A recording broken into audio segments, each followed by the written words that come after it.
Good little leave in the gate, and he just happened to one got in his way. It's great to see on Tuesday afternoon his groom Lorenzo is in the paddock here in jeans and a t-shirt. But today might be the day because Lorenzo's in a suit, so he obviously expects to have his photo taken afterwards. Certainly smartened himself up a bit, I know that much. He's got a bit warm, isn't he? Yeah, it's a very warm day now. The most of them are sweating down the gate. If they're not sweating, they must be made of wood.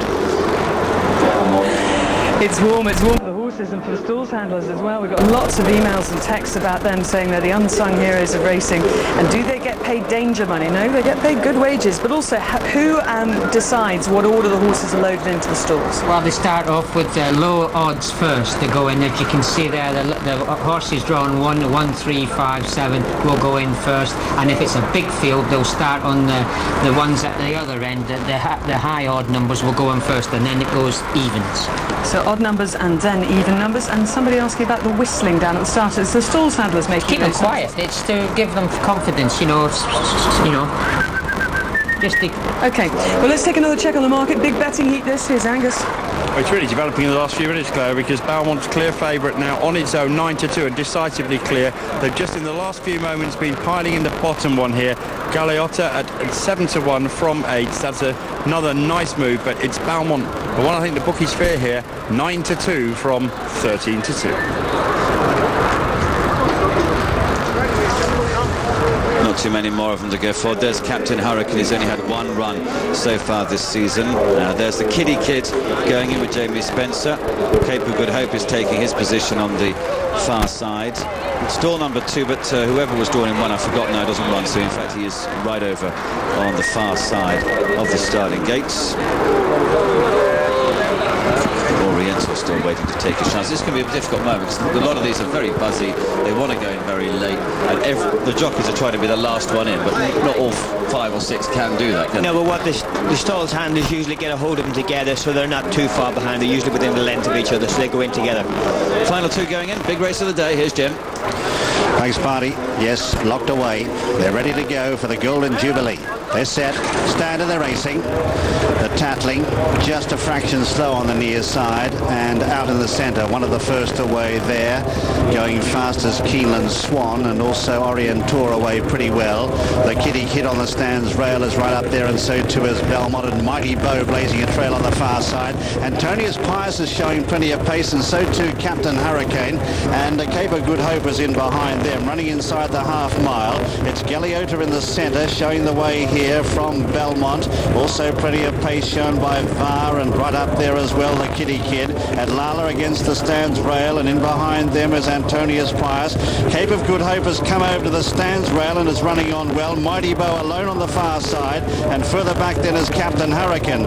Racing up now with a furlong and a half to go on the Golden Jubilee. Galeotta the leader. Here comes Cape of Good Hope for Hong Kong on the far side. Belmont's battling on well. A gap then Royal Millennium. A half furlong to go. Galeotta sticking to his guns well, but the hardened Hong Kong sprinter, Cape of Good Hope, picking him back with every stride. They hit the line now.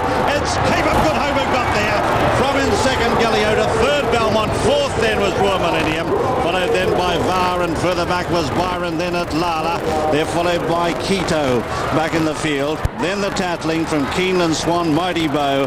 They're followed by the Kiddie Kid, Orientor, then Captain Hurricane, and Antonius Pius the last to finish. Well, there they are crossing the line. We're down to about 4th now. Royal Millennium, then VAR, then Byron. We've missed the first 3. Then at Lala. But let's have a look at him now, the winner. Better shot of him here. Cape of Good Hope, winning it well, with his tongue hanging out. What a campaigner he is. And this is the big one he's been looking for, this Hong Kong owned and trained horse, Cape of Good Hope. Trained by David Oughton in Hong Kong. Has won it. It's official now. 5 Cape of Good Hope. Mick Cannan is the winner, owned by Guy and James Carstairs, the estate of the late Ron Carstairs. Second is number 20, Galeotta. What a race he ran for Ryan Moore. Third was number 3, Belmont, Christophe Soumillon. And fourth, number 11, Royal Millennium, ridden by Ted Durkin. But Cape of Good Hope, he won in Melbourne at Moonee Valley, he's won in Hong Kong, and he's won here today. The biggest race, the biggest win of his career in the Golden Jubilee Stakes, the British leg of the Global Sprint Challenge. And that seals the Jockeys Championship for the week for Mick Kinnan, his 5th winner of the Royal Meeting.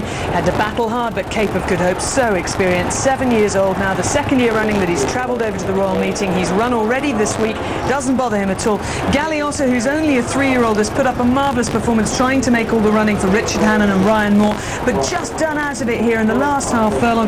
And Belmont, the favourite, hasn't disgraced himself at all. The first 3 pulling clear, but he's tough, this Cape of Good Hope. He's a great presence in the paddock. He's a great big horse. And he sticks his tongue out to all the rest. That's how confident he does. And he's by Inchinor, who unfortunately has left these lands, these parts.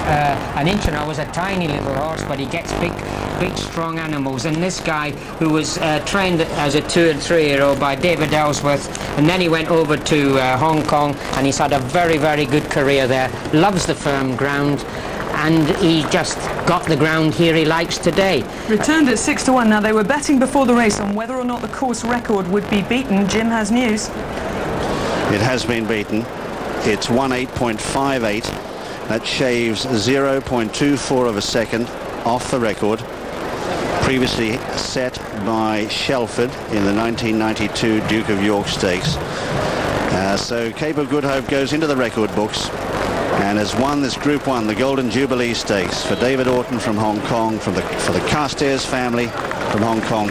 And Mick Kinnan, he doesn't often smile, but he just may today. Mick Kinnan, that seals it for him. And a satisfied smile for 5 winners here at the Royal Meeting at York. This 45-year-old jockey from Ireland. What a great rider he is.